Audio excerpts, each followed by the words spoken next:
علی محمد وعلی محمد۔ السلام علیکم ورحمۃ اللہ وبرکاتہ۔ سامعین گرامی، ہمارے سلسلہ درس کتاب فقہ الاحوال میں سے باب الصوم کا درس نمبر 2 ہے۔ اس درس نمبر 2 میں بھی ہم قرآن پاک سے جو ہے آیات جو حضرت شاہ محمد نوربخش نے اس باب کے شروع میں نقل فرمایا ہے، انہیں آیات کی جو ہے بقیہ حصے کی توضیح ہے۔ تو بقیہ حصہ آیات کا یہ ہے، مزید فرماتے ہیں شہر رمضان الذی انزل فیہ القرآن ھدی للناس وبینات من الہدی والفرقان۔ اس آیت اللہ فرماتا ہے شہر رمضان، رمضان مبارک کی فضلت بیان فرما رہے ہیں۔ شہر رمضان الذی، رمضان کے مہینہ، شہر کے معنی مہینہ، ماہ رمضان وہ مقدس مہینہ ہے، وہ عظیم مہینہ ہے کہ انزل، نازل کیا گیا ہے، فیہ، اس مہینے میں، اس مقدس مہینے میں، القرآن، قرآن پاک، یعنی یہ وہ مقدس مہینہ ہے جس میں اللہ تعالیٰ نے قرآن پاک نازل فرمایا۔ اور اس قرآن پاک کی صفات خصوصیات یہ ہے، یہ کتاب ھدی للناس، یہ کتاب لوگوں کے لیے سراپا ہدایت ہے، ہدایت دینے والی کتاب ہے۔ یہاں ھدی مصدر ہے، بمعنی اسم فاعل ہے، ھدی بمعنی ہدایت، ہادین ہے، یعنی اور یہ کتاب ہدایت دینے والی کتاب ہے، لوگوں کو اللہ کی طرف رہنمائی فرمانے والا رہنما کتاب ہے۔ اور بینات من الہدی، اور اس کتاب کے اندر ہدایت کی واضح نشانیاں ہیں۔ اور بینات واضح من الہدی، ہدایت کی اس کتاب کے اندر واضح نشانیاں ہیں، کتاب مقدس کے اندر۔ والفرقان، اور یہ کتاب ساتھ ہی فرقان بھی ہے۔ فرقان کے معنی فرق سے، اس کے معنی علماء نے یہ تشریح کیا، یعنی حق اور باطل میں واضح طور پر تمیز کرنے والی کتاب۔ ہاں جی، قرآن جو ہے حق و باطل میں واضح طور پر تمیز کرنے والی برحق کتاب قرآن پاک ہے۔ تو اس آدمی کو ایک قرآن پاک کی 3 صفات بیان فرمایا۔ یہ کتاب لوگوں کے لیے ہدایت ہے، اس کتاب میں ہدایت کی جو ہے واضح نشانیاں ہیں، اور یہ کتاب فرقان ہے، حق و باطل میں تمیز کرنے والی کتاب ہے۔ یقیناً قرآن چونکہ سراپا حق ہے، تو اسی کتاب کے اندر اللہ نے حق و باطل کی تمام حق کے راستے بھی بیان فرمائے، باطل راستوں کے بھی نشاندہی فرمائے۔ آگے فرماتے ہیں مزید پھر روزے کے بیان ہے، فمن شہد منکم، بس جو ہے فمن، جو بھی شخص، شہیدہ بمعنی حاضر ہونا، حضر، حاضر ہو یعنی موجود ہو تم میں سے کوئی، الشہر، اس مہینے میں، تم میں سے کوئی حاضر، اس مہینے میں سے کیا مراد ہے، یعنی تم میں سے کوئی شخص اس مہینے میں اپنے محلے میں، اپنے گھر میں اب موجود ہو، سفر پہ نہیں ہے، اپنے گھر میں ہے، اپنے گھر، ہاں جی، تو اس میں جو شخص حاضر ہو اس مہینے میں، جو شخص مہینے میں اپنے گھر میں موجود ہے، سفر میں نہیں ہے، تو پھر اس کو اللہ تعالیٰ حکم یہ فلیصم ہو، اس پر واجب ہے کہ وہ روزہ رکھیں، امر کا صیغہ ہے، تو جو ہے فلیصم، اس کو چاہے، اس پر لازم اور واجب ہے کہ وہ روزہ رکھیں۔ ومن کان مریضاً، اب یقینی بات ہے، اللہ نے فرمایا، پہلے بھی فرمایا، فرماتے ہیں روزہ تو واجب ہے، اسلام کے واجب اور فرض احکامات میں نص قرآن سے ثابت ہے، تو روزہ تو ابتداً تو ہر مکلف پہ واجب ہے، لیکن اللہ تعالیٰ کے ہر حکم کے اندر لچک ہے، اس میں کوئی ایسا حکم اللہ تبارک و تعالیٰ نے نوع انسانی کے لیے وضع نہیں فرمایا جو اس کی طاقت سے بالکل باہر ہو۔ ہاں جی، تو اس لیے مزید اس میں بھی استثناء کی صورت فرماتے ہیں،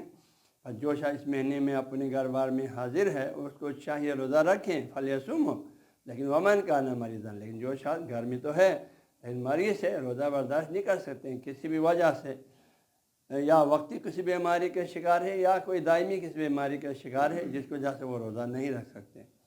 اولا سفرین، یا وہ سفر میں، سفر کے بارے میں مزید توضیحات بعد میں بھی آ جائے گا۔ سفر کے لیے شرط یہ وہ سفر جائز سفر ہو،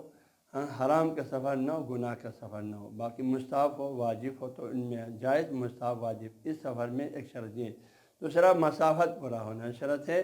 جو کہ 48 میل شق الاحوال میں آگے 6 مان رہے ہیں، اور یہ آج کے کلومیٹر میں جو ہے 1 میل جو ہے 1.6 کلومیٹر بنتا ہے، اس کو آپ 48 میں ضرب دے دیں تو تقریباً جو ہے 76.8 کلومیٹر بنتے ہیں، 76.8 میں 77 کلومیٹر بن جائے گا، دقیق اور حساب کریں تو اس کو تقریباً 77 مکمل کر دیں تو آسانی ہوگی۔ فرماتے ہیں فمن ومن کان مریضاً، تم میں سے جو شخص بیمار ہوا، والا سفرین، یا سفر میں ہو، اور سفر میں ہے، ہاں جی، روزہ یقیناً سفر میں، اس زمانے کے سفر میں یقیناً تکلیف دہ بھی ہوتا تھا، تو فعدتم، تو وہ گنتی پر کریں، یعنی پھر تو کیا ہے، وہ مسافر شخص اور یہ بیمار شخص جو روزہ نہیں رکھ سکا، وہ افطار کریں، اس کی اجازت ہے افطار کرنے کا، لیکن فعدتم، پھر وہ گنتی پورا کریں، من ایام اخر، سال کے دوسرے دنوں میں، ہاں جی دوسرے دنوں میں اب افطار کریں۔ البتہ عالم اسلام کے اندر روزہ جو ہے ہاں جی سفر میں روزہ افطار کرنے کے حوالے سے، اس طرح نماز قصر کرنے کے وجہ سے اختلاف ہے۔ بعض عالم اسلام کے جو فرقے فرماتے ہیں روزہ سفر میں افطار کرنا واجب ہے اور نماز قصر کرنا واجب ہے، لیکن ہمارے شاست محمد نور علیہ الرحمٰن نے بعد میں تشریح فرما رہے روزہ افطار کرنا جائز ہے۔ تو آپ فرماتے ہیں یہ جو آیا ہے فائدہ، یہاں جو روزہ کا جو حکم ہے، روزہ توڑنے کے جو حکم ہے وہ عزیمت نہیں ہے، شاست کے نزدیک ترخیص ہے، یعنی عام حالت میں آپ روزہ افطار نہیں کر سکتے ہیں گھر میں بیٹھے بیٹھے بلا وجہ، لیکن سفر میں ہے تو آپ بیمار ہیں آپ روزہ افطار کرتے ہیں۔ سفر روزہ افطار کرنے کے ایک جواز سے ترخیص ہے، شاست اس کو ترخیص سمجھتے ہیں، اس حکم کو واجب نہیں سمجھتے ہیں۔ اسی لیے آپ بعد میں بھی فرما رہے ہیں اگر آپ کو سفر میں بالکل کسی قسم کی تکلیف نہ ہو تو روزہ رکھنا بہتر ہے فرمائے، لیکن تکلیف ہے تو پھر روزہ نہیں رکھنا بہتر ہے، بعض باب نے رکھنے سے منع بھی فرمایا۔ تو یہ قرآن حکم کی روشنی میں، کیونکہ آپ روزہ افطار کرنے کو جائز عمل سمجھتے ہیں، واجب عمل سفر میں نہیں سمجھتے ہیں، اس طرح نماز میں بھی فرمایا یا سفر میں فعدت تو وہ گنتی پورا کری من ایام اخر، سال کے دوسرے دنوں میں، چونکہ اللہ نے یہ جو افطاری کا ہمیں مہلت دے دیا سفر میں بیماری میں، اس سلسلے میں اللہ فرماتے ہیں یرید اللہ، اللہ تبارک و تعالیٰ چاہتا ہے بکم تمہارے بارے میں، یا اللہ یہ تم مومنین کے بارے میں اللہ چاہتا ہے یسر آسانی کا، وہ یہ نہیں تم بیماری سے مر جائے روزہ رکھے، تم سفر میں بھوکا مر جائے روزہ، اللہ کی طرف سے ایسا کوئی مشکل حکم نہیں ہے، لا حرج فی الاسلام، قرآن کی اور آیات بھی ہے، دین اسلام میں دین میں کوئی ایسا حکم نہیں ہے جو انسان کے لیے بالکل ناقابل برداشت ہو۔ اللہ بھی یہاں فرماتے ہیں یرید اللہ بکم الیسر، اللہ تمہارے لیے آسانی چاہتا ہے، ولا یرید، اللہ نہیں چاہتا بکم العسر، تمہیں کسی تکلیف میں ڈالنا، ہاں جی تم مر بھی جائے تو روزہ رکھو، ایسا کوئی حکم اسلام میں نہیں ہے، نہ بیماری کی صورت میں نہ سفر میں۔ لہذا اللہ فرماتے ہیں ہم تمہیں مشکل نہیں چاہتے، عسر تکلیف اور زحمت مشقل میں ڈالنا نہیں چاہتے، بلکہ ہم تمہارے لیے آسانی چاہتے ہیں، لہذا سفر میں روزہ اگر تکلیف محسوس کر رہے ہیں تو کھانا اس کے لیے افضل ہے تکلیف ہو۔ ولی تکملوا العدۃ، اللہ فرماتے ہیں اور تمہیں چاہے کہ روزے کی گنتی کو پورا کریں،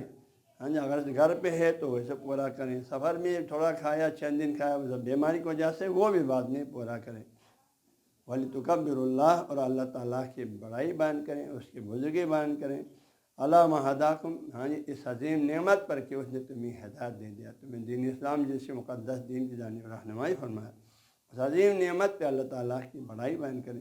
وَلَعَلَّكُمْ تَشْكُرُونَ، امید ہے کہ تم لوگ اللہ تعالیٰ کا شکر ادا کرتا رہے، اللہ کا شاکر بندہ بن جائے۔